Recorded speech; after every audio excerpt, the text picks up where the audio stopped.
galvoja apie trading.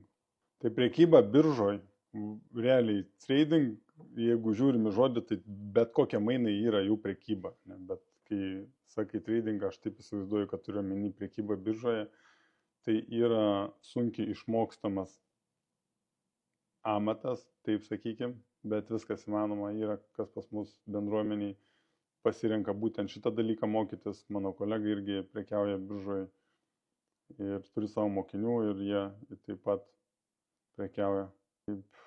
Čia turi privalumų ir trūkumų, žinai, jeigu, čia galima kalbėti ilgai, bet aš pasakysiu, kad prekyba biržoje susideda iš 3 pagrindinių dalykų, tai yra makroekonomika, yra techninė analizė ir tada yra pats žmogus.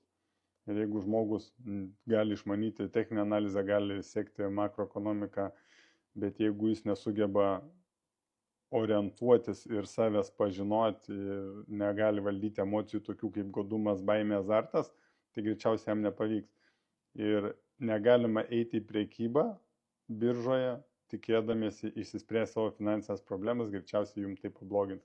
Nes protas turi veikti logiškai be jokių emocijų, o jeigu turit paskutinius pinigus ir galvojat, dabar su tais pinigais paprekiausiu, tai turit 99,9% šansą, kad jums nepavyks.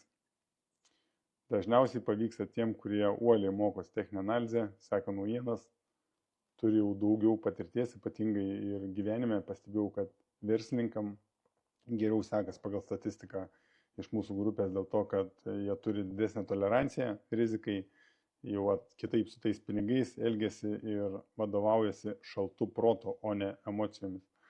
Tai tokia nuomonė.